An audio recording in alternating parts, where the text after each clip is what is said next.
All right, how is everyone? Today we're going to be reading in Luke chapter 10. Luke is in the New Testament. It's the third book. You got Matthew, Mark, and then Luke. So if you will start to turn there, and we'll be in chapter 10, starting in verse 25. We're going to be talking about the parable of the Good Samaritan. As I've told you, Jesus many times would talk to people through parables, and parables are stories. And so we're going to be talking about this one, and I'm sure many of you have heard it before, but we're going to try to expand on it some. Starting in verse 25. On one occasion, an expert in the law stood up to test Jesus. "Teacher," he asked, "what must I do to inherit eternal life?" "What is written in the law?" he replied. "How do you read it?" Verse 27, he answered, "Love the Lord your God with all your heart and with all your soul, with all your strength and with all your mind, and love your neighbor as yourself." "You have answered correctly," Jesus replied. "Do this and you will live." So it's like I've told y'all before, when Jesus was walking through the streets, wherever he would go, it'd be like a big parade almost. Jesus would walk through, and many people would want to see who this Jesus was, or they've heard about miracles and they didn't want to see miracles performed, or maybe they were sick or hurting from something, and they would just want to get close to this man, Jesus, to see if maybe he could heal them or help them. So you've got Jesus around with this big group of people around him. And it says you've got an expert of the law. Let's see, we are in verse 25. You've got an expert of the law. In our terms, basically be a lawyer, somebody who helps write the law. He knows the law inside and out. So you've got this lawyer stand up out of this big group, and he tests Jesus. He says, "Hey, how do I live eternally? How do I live forever?" So if you look, Jesus didn't just come out and answer him. He said, "Okay, you want to live forever?" He goes, verse 26, "What is written in the law?" You know, you're a lawyer, you know the law inside and out, so you tell me what is written in the law. And then he says, "How do you read it?" So the lawyer says, "How do I live forever?" Jesus says, "What does the law say, and how do you read it?" So that's when he says, "Love the Lord your God with all your heart, your soul, your mind, your strength, and love your neighbor as yourself." Verse 28 is when Jesus tells him, "Okay, you've answered correctly. If you do this, you will live." Verse 29, but he being the lawyer, or the expert of the law, he wanted to justify himself. So he asked Jesus, "And who is my neighbor?" Verse 30, this is where Jesus replies with the parable, with the story. Verse 30, he says, "A man was going down from Jerusalem to Jericho. Then he fell into the hands of robbers. They stripped him of his clothes, beat him, and went away, leaving him half dead."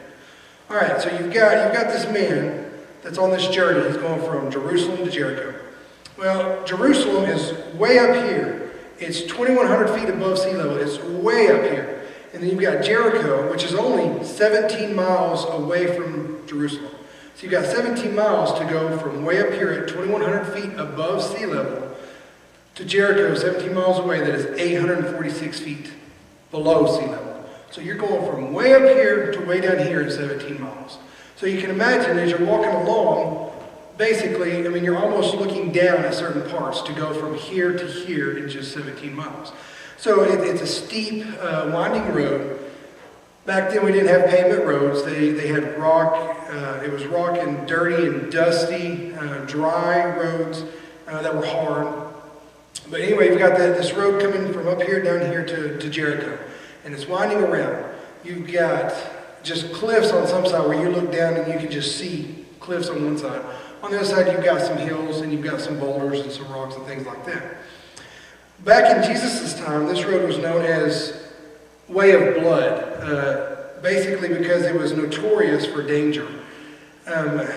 Along the 17-mile stretch, it's so winding and so steep, many times you would have robbers and things, be like gang members hanging out behind these rocks and things, and they would sit there and wait. And when as you're walking down this path known as the Way of Blood, as you're walking down that path, they would come out and they would beat you or they would rob you.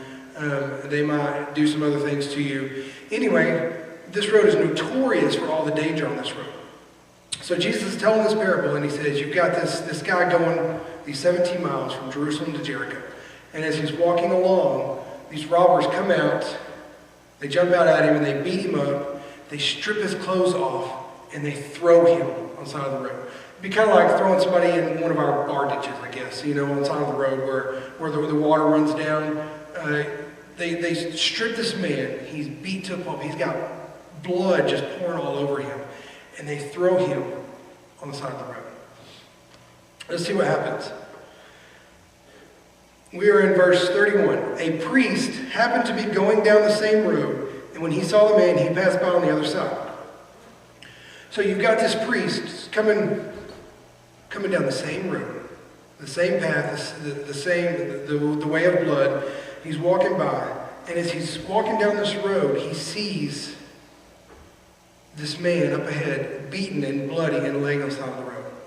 Well, you would think he would stop and help. No. If you look, this priest comes here and stops, and then he goes to the other side of the road, walks around him, and then finishes up his journey.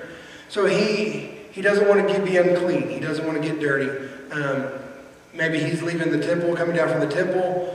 There's lots of different historical views on that, but anyway, he didn't want to spend the time to get himself dirty and take care of this man. Now, if you didn't know, back in the day, the Samaritans and the Jews hated each other. It was vice versa. They both hated each other. They didn't want anything to do with each other. The Jews hated the Samaritans, and the Samaritans hated the Jews, the Samaritans. And so you've got this passage, the priest who's come down, he walked to the other side of the road, and he's gone on down his journey. Let's keep seeing what happens. We're in verse 32. So too a Levite. Okay, so you've got a Levite. It's a term we don't really talk about that much. A Levite was an assistant to the priest. Basically, he would help the priest and assist him with things he needed at the temple and stuff like that. In our terms, it would be like one of the interns we have. You've got an intern that helps with the worship up here. You've got an intern that might help the pastor. You've got an intern that orders pizza and does all the work for the youth ministry and stuff like that to help out with that. So you've got this intern for the priest. He's coming down the same way. He's up here in Jerusalem, and he's walking down to Jericho. He's going down that exact same path. And what does he do? Let's finish reading. Let's pick up. We're still in verse 32. So too a Levite, when he came to the place and saw him, passed by on the other side. So you've had this priest who's come by. He didn't want to get unclean and dirty, so he walked to the other side and went on. Well, you've got this Levite who is like an intern. He's assistant to the priest. He's walking down the same journey. He sees this man laying in the ditch, beaten, bloody, laying there. We don't know if he's conscious or unconscious. He could be asking for help, pleading for help, could be crying. Anyway, we don't know what exactly is going on with him. He's just laying there. The assistant to the priest, the Levite, comes down and walks to the other side and then continues his journey, same as the priest did. And then he's gone. So you've got a priest and you've got an assistant to the priest. And they've both come and they've seen this guy laying on the side of the road. Did they bend down to help him up, see if he needed something? No. They went past him, but not only that, they put blinders up. Some of y'all, back in the old days when horses would drive carriages, they'd have blinders on. That way they could just see straight ahead and not get distracted from the side. Well, you've got this priest and this Levite that are walking by. When they get to that guy, basically they put their blinders on and walk past and just ignore him and keep going. Let's see what happens. In verse 33, but a Samaritan. Now remember, we don't know if this guy on the side of the road is a Jew or not, but if you think back, like I said earlier, Jews and Samaritans hated each other. And so, in verse 33, but a Samaritan, as he traveled, came where the man was, and when he saw him, he took pity on him. So you've got these two high people, a priest and then a Levite, that walk by on the other side. And then you've got a Samaritan, which is just a normal guy, normal person, just like all of us, just a normal everyday guy. He comes down this journey, and he doesn't worry about robbers robbing him. He doesn't worry about somebody coming and beating him up. Maybe these people are still around.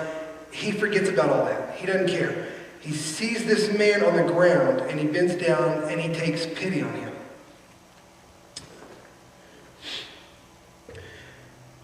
Verse 34, he went to him, he bandaged his wounds, pouring on oil and wine.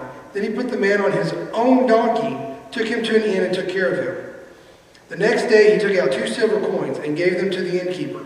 Look after him, he said, and when I return, I will reimburse you for any extra expense you may have. Which of these 3 do you think was the neighbor to the man who fell into the hands of robbers?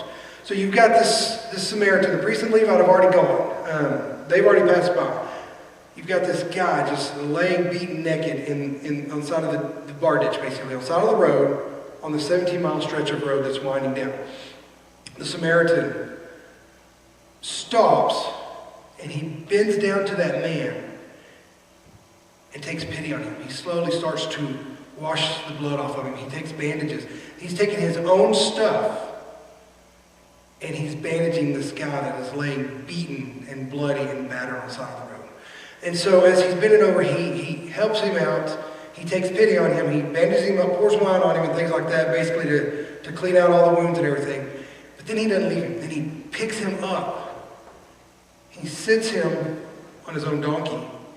And then he leads that donkey with that beaten, battered, bandaged guy on the donkey's back. He leads them the rest of that 17-mile winding stretch all the way down to Jericho.